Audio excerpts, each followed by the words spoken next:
Hello दोस्तों, आप कैसे हैं? मेरे ख़्याल से बढ़िया होंगे, पढ़ रहे होंगे। मैं अजय नागरे आपको मेरे यूट्यूब चैनल पे आपका स्वागत करता हूं। आज हम पढ़ेंगे भारत के बंदरगाह। भारत के बंदरगाह यानी कि भारत में जितने भी तट रेखा से जाने वाले और उससे होने वाले व्यापार जो समुद्री सीमा से होते हुए यानी कि जितने भी व्यापार समुद्र से होते हैं तो उनमें महत्वपूर्ण भूमिका निभाते हैं बंदरगाह। इन बंदरगाहों से होकर ही भारत किसी और या अन्य देश से व्यापार करता है। ठीक है, भारत के बंदरगाह वैसे तो छोटे बंदरगाहों की संख्या भारत में 200 से अधिक है, लेकिन बड़े बंदरगाह की संख्या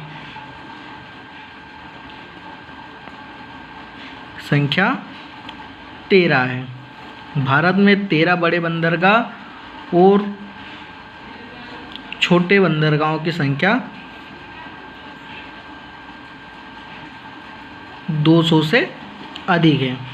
ठीक है, अगर हमको ऐसा क्वेश्चन पूछा जाए कि भारत के ऐसे कितने राज्य हैं जो समुद्र सीमा को छूते हैं, ठीक है, भारत के ऐसे कितने राज्य हैं जो समुद्र सीमा को छूते हैं, तो एक बार पढ़ के देख लीजिए।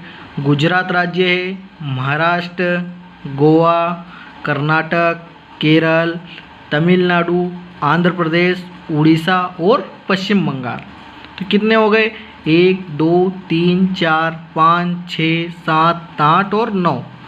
तो एक क्वेश्चन ये बन जाता है कि भारत में कितने ऐसे बंदरगाह यानी कि कितने राज्य हैं जो समुद्र सीमा को छूते हैं। तो भारत में 9 राज्य हैं जो समुद्री सीमा को छूते हैं।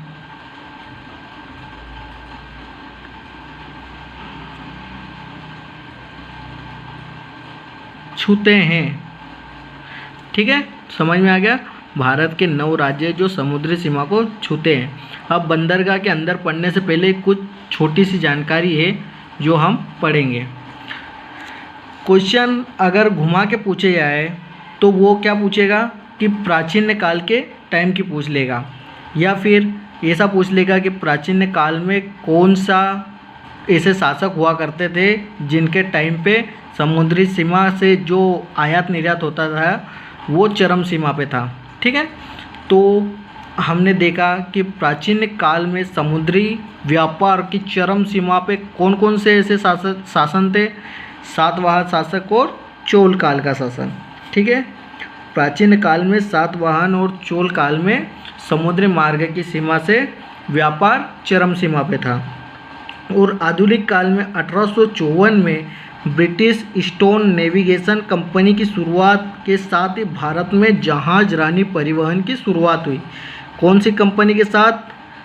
पहला तो ये कि 1854, अगर वो तारीख यानी कि सन पूछ ले तो 1854 में ब्रिटिश ईस्टर्न नेविगेशन कंपनी की, कौन सी? ब्रिटिश ईस्टर्न नेविगेशन कंपनी के साथ भारत ने जहाज रानी परिवहन की शुरुआत की। ठीक है, एक ये हो गया। केंद्रीय अंतर्देशीय प्राधिकरण का मुख्यालय कहाँ पर स्थित है? ये है कोलकाता में। और ये कब बना? 1987 को। ठीक है, ये हमने थोड़ी बेसिक जानकारी पढ़ी। अब हम देखते हैं बंदरगाह के बारे में। तो सबसे पहले हम बंदरगाह को क्रम से याद करेंगे, जिस हिसाब से हमको अच्छे से याद हो जाएंगे और हम इनको देखते भी चलेंगे और इनके अंदर की डिटेल देखेंगे।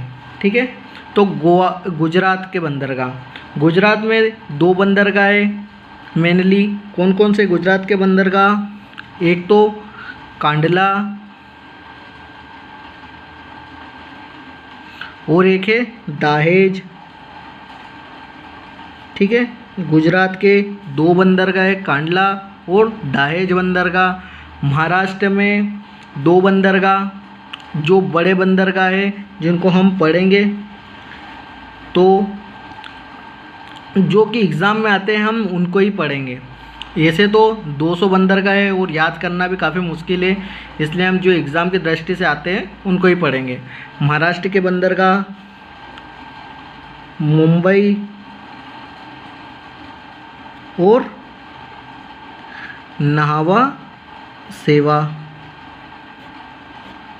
ये 2 बंदरगाह कहाँ के? महाराष्ट्र के। गोवा के बंदरगाह का नाम है मार्मा गोवा। कर्नाटक के बंदरगाह का नाम है न्यू मंगलूर या फिर मंगलूर के नाम से भी जाना जाता है ये। उसके बाद केरल का बंदरगाह, केरल में है कोच्चिन, ठीक है, केरल में कोच्चिन। तमिलनाडु में मेनली 3 टाइप के बंदरगाह हैं। तीनों बंदरगाह के नाम चेन्नई,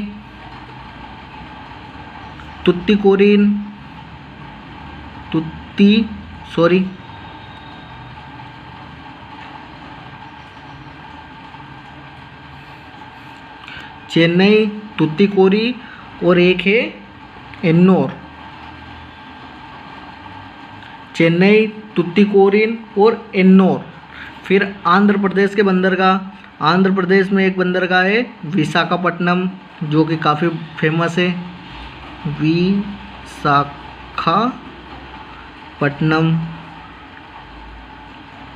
उसके बाद उड़ीसा के बंदरगाह, उड़ीसा में बंदरगाह का नाम है पारादीप बंदरगाह। और पश्चिम बंगाल के बंदरगाह, तो पश्चिम बंगाल के बंदरगाह का नाम है कोलकाता, ठीक है। इनको क्रम से याद कर सकते हैं अपन। गुजरात के 2 बंदरगाह, अलग अलग राज्य के हिसाब से याद करेंगे तो हमको जल्दी से याद हो जाएंगे। जैसे कि गुजरात में 2 बंदरगाह है, कांडला और दाहेज। महाराष्ट्र में 2 बंदरगाह है, मुंबई और नाहवा सेवा। गोवा का एक बंदरगाह मार्मा गोवा। कर्नाटक के बंदरगाह न्यू मंगलुरु और मंगलूर, कभी कभी न्यू मंगलुरु भी बोलते हैं या फिर मंगलूर भी बोलते हैं। केरल का कोच्चिन, तमिलनाडु का चेन्नई, तुत्तीकोरिन और एन्नोर। आंध्र प्रदेश का विशाखापट्टनम और उड़ीसा का पारादीप। कोलकाता का यानी पश्चिम बंगाल का कोलकाता, ठीक है।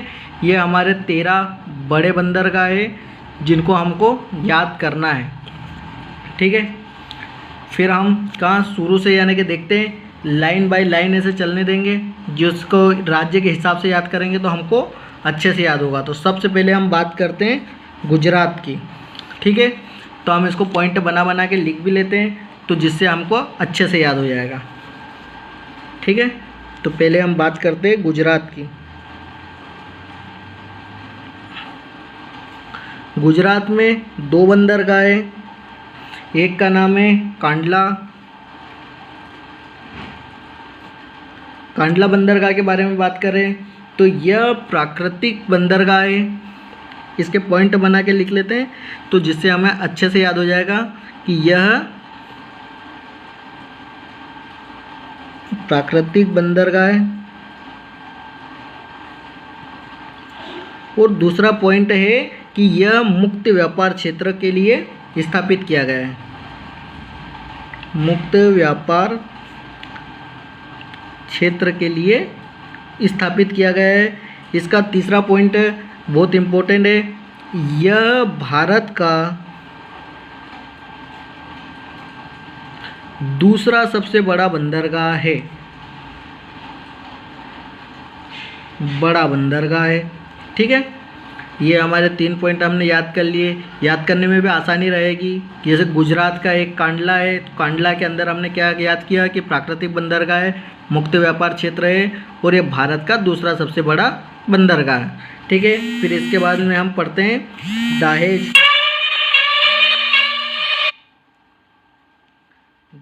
बंदरगाह।